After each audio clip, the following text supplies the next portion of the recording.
राधे राधे। आप सभी का स्वागत है। आप सभी जितने भी ज्योतिष प्रेमी हैं, जो ज्योतिष को समझना चाहते हैं, जो ज्योतिष सीखना चाहते हैं, जो ज्योतिष में रुचि रखते हैं, इंटरेस्ट रखते हैं, उन सभी के लिए ये चैनल समर्पित है। आज से हम इस चैनल के माध्यम से आप सभी के साथ ज्योतिषीय ज्ञान शेयर करेंगे, इसलिए आप लोग ध्यान पूर्वक सुनिए। और यदि हम क्रमानुसार आप लोग पाठ को सुनेंगे, ध्यान पूर्वक सुनेंगे, तो इसमें कोई दो राय नहीं, कोई संशय नहीं कि आप अच्छे से ज्योतिष को समझ सकोगे। बहुत से लोग आजकल हैं, देखिए, ज्योतिष में रुचि नहीं रखते हैं, और लोग तो भगवान में भी रुचि नहीं रखते हैं। उनके लिए कुछ कहा नहीं जा सकता, कुछ किया नहीं जा सकता। क्यों? क्योंकि प्रत्येक जीव में देखिए 3 गुण होते हैं, सत्वगुण, रजोगुण, तमोगुण। और जैसा जिसका संस्कार है, जिसने पूर्व जन्म में साधना किया है, भगवान की भक्ति की है, इन विषयों में रुचि दिया है, उसी को ही इसमें इंटरेस्ट होगा और श्रद्धा होगा। सभी को नहीं हो सकता। बहुत से लोग, महाराज आज आप लोग मिल लीजिए लोगों से और कहिए कि अमुक व्यक्ति एस्ट्रोलॉजर है, बोलेगा एस्ट्रोलॉजर का बात हमारे सामने मत को, ये सब ठग हैं। लोगों की मानसिकता ऐसी हो गई है कि एस्ट्रोलॉजर को ठग समझा जा रहा है, जबकि ज्योतिष है क्या? हमारे सनातन धर्म में आप सभी को मालूम होगा 4 वेद हैं। तो सबसे पहले आया ऋग्वेद,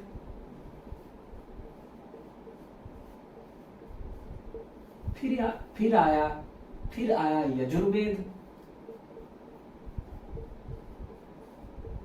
सामवेद, अथर्ववेद। और ज्योतिष क्या है? जितने भी साधक थोड़ा भी सनातन धर्म का ज्ञान रखते होंगे उनको मालूम होगा कि 6 वेदांग होते हैं। क्या होते हैं? 6 वेदांग। उसमें से एक है ज्योतिष। तो ज्योतिष वेद का अंग है, वेदों का नेत्र है ज्योतिष। ये कोई सामान्य ज्ञान नहीं है। भगवत कृपा से, संतों की कृपा से, ऋषि मुनियों की कृपा से, उनके तपस्या से आज हमको ये ज्ञान प्राप्त हुआ है, जिसे हम मामूली सामान्य समझ रहे हैं। इसलिए ये भूल मत कीजिएगा। इसलिए आप लोग इसे सामान्य मत समझिएगा। जैसे वेदों का इम्पोर्टेंस है, वैसे ही वेदांग का भी इम्पोर्टेंस है। और देखिए, जिस वस्तु के बारे में आप जानते नहीं हो, उसके बारे में आप निंदा क्यों करते हो? जब आपको ये ज्ञान है ही नहीं कि ज्योतिष क्या है, इसकी महिमा क्या है, इससे ठीक ठीक फल कथन होता है या नहीं, जब तक आप ये जानते नहीं हो तो निंदा क्यों करते हो? जैसे वेदों की निंदा करना नामापराध है। क्यों? क्योंकि वेदो नारायण साक्षात। भागवत के 6 स्कंद के पहले अध्याय के 40वें श्लोक में कहा गया कि वेद साक्षात भगवत स्वरूप है, ऐसे ही वेदांग भी है।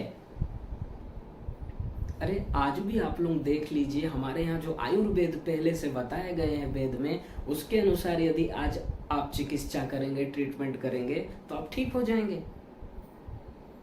अरे जो वैज्ञानिक आज बता रहे हैं कि ग्रहों के बीच में डिस्टेंस कितना है, इतने ग्रह हैं, या आकाश गंगा है, ये सब पहले से ही हमारे वेदों में बताया जा चुका है।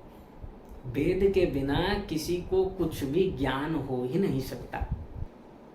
व्यासो चिष्ठ जगत सर्वम, ये समस्त संसार श्री वेद व्यास जी महाराज का जूठन है। यदि वेद नहीं होता तो किसी के पास कुछ भी ज्ञान नहीं होता। आज के वैज्ञानिक बड़ा दावा करते हैं, हम ये निकाल लिए, हम ये आविष्कार कर दिए। अरे जब कुछ नहीं था, जब पृथ्वी, जल, तेज, वायु, आकाश कुछ भी नहीं था, इसका निर्माण किसने किया, कैसे किया? और तुम ये छोटा मोटा चीज निकालकर अहंकार, तुम किसी वस्तु से किसी वस्तु को मिलाकर इधर प्लस माइनस करके कुछ आविष्कार कर देते हो। इसमें क्या बड़ी बात है? जब कुछ नहीं था तब ये संसार कैसे बना? उसका ज्ञान हमें वेद से मिलता है। तो जो वेद की इतनी इंपॉर्टेंस है, और मानने वाले तो वेद को भी नहीं मानते, बोलते हैं ये 4-5 हजार साल पहले ब्राह्मणों ने लिख दिया है, ऐसी ऐसी बात करते महाराज। जबकि उनको नहीं मालूम, ये वेद को किसी ने भी लिखा नहीं है, भगवान ने भी नहीं लिखा है, बृहदारण्यकोपनिषद में आप लोग जाकर पढ़िए, दूसरे अध्याय के चौथे ब्राह्मण का 10वां मंत्र कि अस्य महतो भूतस्य निःश्वसितं एतद् ऋग्वेदो यजुर्वेद सामवेदो अथर्वांगिरस। भगवान के श्वासों से प्रकट हुआ है वेद, किसी ने लिखा नहीं है। वेद व्यास जी महाराज ने वेदों की रचना नहीं की, विस्तार किया है, रचना नहीं की है। रचना वेदों की किसी ने भी नहीं की है। ये सनातन है। सनातन अर्थात अनादिकाल से है। क्या मतलब? जैसे भगवान अनादि हैं, अर्थात कभी स्टार्टिंग नहीं हुआ है, ऐसे ही वेद का भी स्टार्टिंग नहीं हुआ है, सनातन है। इसलिए श्रद्धा कीजिए। अरे जब आप लोग विद्यार्थी थे और गए थे प्राइमरी में, जब आप पढ़ने गए पहले स्कूल में, तो सर आपको बोले बेटा ये ए है, ये बी है, तब किसी ने प्रश्न नहीं किया कि सर ये बी क्यों नहीं है और इसको आप ए बोलिए। किसी ने कहा नहीं, सर ने बताया मान लिए। और किसी ने ये भी प्रश्न नहीं किया कि सर ए का शकल ऐसा ही क्यों होता है, ये भी किसी ने प्रश्न नहीं किया और शरणागत हो गए, मान लिए। और जब बात आती है वेदों की, हमारे ऋषि मुनियों के तपस्या से जो कृपा से आज हमको प्राप्त हुआ है, जब इसकी बात आती है तब आप वहां पर श्रद्धा नहीं करते हो। ये कितने बड़ी दुर्भाग्य की बात है। आप और हम सभी का परम सौभाग्य है कि हम सनातन धर्म में जन्म लिए हैं, इस भारत भूमि में जन्म लिए हैं। भारत देश ऋषि मुनियों का देश है, विद्वानों का देश है। आज भी देखिए 100 वर्ष आगे का पंचांग बना दिया गया है। ये कैसे हो रहा है? हमारे ज्योतिष में सब कुछ, ग्रह नक्षत्र कहां पर क्या स्थित है, उनके बीच में डिस्टेंस सब बता दिया गया और वैज्ञानिक आज सिद्ध कर रहे हैं। इससे तुम नहीं जान सकते कि हमारा ज्ञान कैसा अद्भुत है। समझना चाहिए। इसलिए श्रद्धा उत्पन्न करो। एक बार पुनः आप सभी ज्योतिष प्रेमी बंधुओं का बहुत बहुत स्वागत है हमारे इस चैनल में। आज से भगवत कृपा से हम और आप ज्योतिष सीखेंगे। और ज्योतिष में कौन सा ज्योतिष, सुन लीजिए पहले ही, नहीं तो बाद में आप कहोगे। हम यहाँ पर वैदिक ज्योतिष सीखेंगे। यदि आप लोग ये आशा लेकर आओगे कि हमको केपी सीखना है, हमको लाल किताब सीखना है, तो आप सभी से ये कहना चाहेंगे पहले इसको सीख लो।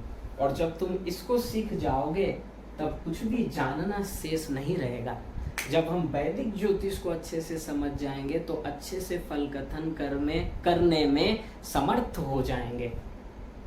इसलिए इस पर ध्यान दीजिए, क्योंकि वास्तविक ज्योतिष यही है। क्योंकि ज्योतिष हमारे वेदों से निकला है, सनातन है। ये सनातन नहीं है, सनातन ये है, वैदिक ज्योतिष है। इसलिए हम और आप मिलकर वैदिक ज्योतिष को समझने का कोशिश करेंगे। और एक निवेदन आप सभी से है कि जब भी आपके पास पाठ पहुंचे, क्रम से पाठ को सुनिए। और मान लीजिए आपने YouTube ऑन किया और आपके पास 20 नंबर पाठ आ गया, 20 नंबर वाला चैप्टर आया, तो पहले आप उसको मत देखिए। क्यों? क्योंकि जैसे आप शिक्षा ग्रहण करने जाते हैं तो एक छोटा सा बच्चा को डायरेक्ट हम 6ठी क्लास में नहीं बिठाते, उसको पहले ये सब समझाते हैं। बेसिक ज्ञान होना चाहिए, स्टेप बाय स्टेप तुम आगे बढ़ोगे। ऐसे ही जब हम ज्योतिष के पहले बेसिक नियमों को समझेंगे, ज्योतिष है क्या, कहाँ से आया, ये ज्ञान किसने दिया है, ये ज्ञान किसने बताया है, किन की कृपा से हमको प्राप्त है क्या, तत्वों के माध्यम से इनको समझेंगे। ग्रह है क्या, नक्षत्र है क्या, राशि है क्या, भाव है क्या, ये सब पहले समझेंगे। धीरे धीरे हम सभी आगे बढ़ेंगे, स्टेप बाय स्टेप। इसलिए क्रमानुसार पाठ को देखते रहिएगा, तभी आपको लाभ होगा। अन्यथा आप तुरंत डायरेक्ट यदि 20 नंबर 30 नंबर पाठ चला दोगे तब आप नहीं समझ सकोगे। इसलिए आज से हम शुरू कर रहे हैं। यदि आप वास्तव में ज्योतिष से प्रेम करते हैं, सही ज्योतिष सीखना चाहते हैं, तो क्रमानुसार पाठ्यक्रम को देखिए। और जितने भी गलत फहमी को यदि दूर करना चाहते हैं, जैसे आजकल संसार में बहुत गलत फहमी चल रहा है, लोगों को डराया जा रहा है, भाई अंगारक है। कैसे अंगारक हो गया? Mars conjuncted with Rahu. इसको लोग तत्वों के माध्यम से नहीं समझना चाहते, भावेश के माध्यम से भी नहीं समझना चाहते, ग्रह के माध्यम से भी नहीं समझना चाहते, बोल देते हैं अंगारक है। मंगल कौन है, किस भाव का स्वामी है, काल पुरुष में कहाँ का लॉर्डशिप रखता है, ये सब नहीं समझना है भाई। अंगारक है और फल बता दो, ऐसा जातक बहुत क्रोधी होगा। ऐसे ही आजकल फेमस हुआ है गुरु चांडाल।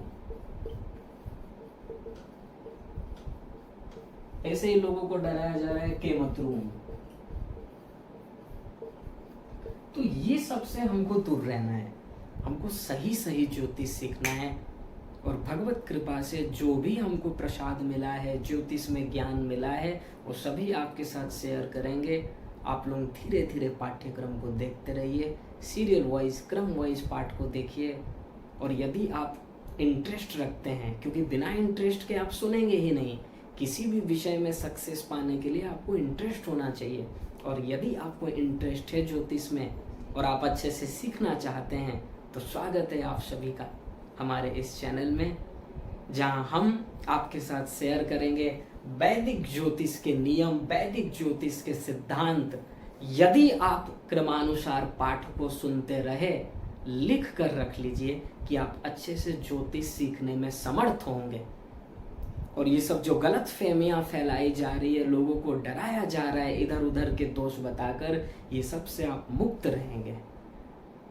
इसलिए अब आपसे इजाजत चाहेंगे।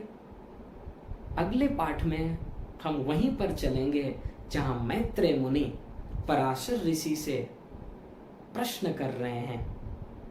वहीं आपसे फिर मुलाकात होगी। मैत्रेय पराशर संवाद की ओर हम चलेंगे। आशा है आज आपको समझ में आया होगा कि ये ज्योतिष विज्ञान है, क्योंकि हमारा सनातन धर्म ही विज्ञान है, ये अंधविश्वास नहीं है। विज्ञान है अर्थात सब कुछ प्रमाणित करके लिखा गया है। हम मानते नहीं है, बात यह है मानना है। श्रद्धा करो, अपने संस्कृति पर श्रद्धा करो। अरे हमने कहा कि हम और आप ऐसे देश में, ऐसे ऋषि मुनियों के देश में जन्म हुए हैं, जन्म लिए हैं, जहां भगवान अवतार लेकर आते हैं। अब आप मान लीजिए क्या महिमा होगी इस देश की। संपूर्ण विश्व में यदि सर्वश्रेष्ठ सिद्धांत कुछ है तो वेद हैं, उपनिषद हैं, और कुछ भी नहीं है। ऐसे वेद उपनिषद का ज्ञान हमको प्राप्त हो रहा है, और उसी वेद का वेदांग है ये ज्योतिष। 6 वेदांग आप सभी जानते होंगे: शिक्षा, छंद, कल्प, निरुक्त, व्याकरण और ज्योतिष। और एक बात और एक निवेदन आपसे करना चाहेंगे कि आप कितना भी ज्योतिष को सीख लीजिए, कभी ये मत कहिएगा कि हम ज्योतिष के गुरु हो गए। देखिए आजकल क्या होता है, लोग थोड़ा बहुत भी इधर उधर से सुन लेते हैं, उनको अहंकार हो जाता है कि हम इतना जानते हैं। इससे क्या प्रॉब्लम होगा, जब जीव में अहंकार आ जाएगा कि मैं ज्योतिष के बारे में इतना जानता हूँ, वो और किसी को सुनना ही नहीं चाहेगा, और उसके पास जितना ज्ञान है कचरा है, आधा अधूरा ज्ञान, उतने में सीमित रहेगा और ठीक उत्तर नहीं बता सकता, सफल नहीं हो सकता। इसलिए जिज्ञासु बनो, कभी भी अहंकार मत करो। ये ज्योतिष कोई भी पूर्ण रूप से नहीं समझ सकता। क्यों? क्योंकि अनंत हैं। जैसे वेद अनंत हैं, वेदों का ज्ञान जिसके लिए भागवत में कहा गया वेदः चेश्वरात्मत्वात् तत्र मुह्यन्ति सूरय। बड़े बड़े ऋषि मुनि मोहित हो जाते हैं वेदों की वाणी में। और ज्योतिष में आप समझते हो कि आप ठीक है, आप ज्योतिष सीखोगे, समझोगे, लेकिन ये अहंकार ना है कि मैं सब कुछ जान चुका हूँ, क्योंकि सब कुछ जान तो हम तभी सकते हैं जब भगवत प्राप्ति हो जाए, क्योंकि सर्वज्ञ भगवान हैं, हम और आप नहीं हैं। इसलिए सर्वज्ञ यदि होना है, सब कुछ जानना है, तो भगवान की भक्ति करो। और ये ज्योतिष आध्यात्मिक है, स्पिरिचुअल है, इसलिए वास्तविक ज्योतिषी का कर्तव्य यही है जो आजकल नहीं हो रहा है, कि आपको ज्योतिष तो समझाए, ग्रह नक्षत्र रहस्य भावों के बारे में तो समझाए ही, लेकिन ये भी कहे कि अपने परम उद्देश्य को मत भूलो, जिसके लिए तुमको ये मनुष्य शरीर मिला है। ज्योतिष अच्छा सीख लोगे तो भाई देखो, तुमको सम्मान मिलेगा, अच्छा पैसा भी मिल जाएगा, प्रतिष्ठा भी मिलेगी, सब कुछ हो जाएगा, लेकिन शांति नहीं मिलने वाली। शांति चाहिए, कल्याण चाहिए तो भगवान की भक्ति करो। इसलिए ज्योतिषी का कर्तव्य यही है कि उनके साथ जितने भी विद्यार्थी जुड़े हैं वो आपको ज्योतिष ठीक ठीक तो समझाएगा ही, साथ में भक्ति के बारे में भी बताएगा। क्योंकि बिना भक्ति के, क्योंकि आध्यात्मिक है, वेदों का अंग है, और वेदों में कहा गया है कि सर्वे वेदा यत् पदमा मनन्ति, कठोपनिषद के पहले अध्याय के दूसरी बल्ली का 15वां मंत्र, समस्त वेद कह रहे हैं भगवान ही तुम्हारे हैं। उसी वेद का ही अंग हम पढ़ेंगे ज्योतिष, तब हम भगवान को कैसे भूल सकते हैं। इसलिए कुछ भी करो, सत्कर्म करो, भगवान को मत भूलो। भगवान के बिना समस्त ज्ञान, सब कुछ तुम्हारा व्यर्थ है, क्योंकि हमारे जीवनदाता, हमारे सर्वस्व भगवान हैं। उनको भूलकर कोई कुछ भी नहीं कर सकता। इसलिए आप सभी से निवेदन है, हमसे सीखना चाहते हैं तो भगवान को मत भूलिएगा। और ये बात याद रखिएगा, यदि आपका प्रेम भगवान से हो गया ना, तो आपको कुछ भी ज्ञान और शेष नहीं रहेगा समझने के लिए। जिसका मन भगवान में लग गया, भगवान की भक्ति में लग गई, हो गया उसका कल्याण, वो तो सर्वज्ञ हो जाएगा। यदि आप लोगों के मन में ये जिज्ञासा है कि हम परम विद्वान कैसे बने, ज्योतिष के सब कुछ कैसे जान लें, भगवान की शरणागति से ही संभव है, अपनी बुद्धि से नहीं है। तो अब आपसे इजाजत चाहेंगे, अगले पाठ में आपसे फिर मुलाकात होगी। धीरे धीरे हम लोग पूरा आराम से समझेंगे, जिससे आपको कोई भी असुविधा नहीं होगी, कोई भी प्रॉब्लम नहीं होगा। और जहां भी जब डाउट होगा आप लोग कमेंट सेक्शन में पूछ लीजिएगा। अगले क्लास में हम सीधा चलेंगे मैत्रेय मुनि के पास। हम सीधा उसी विषय में जाएंगे जहां मैत्रेय मुनि पराशर ऋषि के सामने साष्टांग प्रणाम करके अपने दोनों हाथ को जोड़कर प्रश्न कर रहे हैं। क्या प्रश्न, ये फिर बताया जाएगा। तब तक के लिए राधे राधे।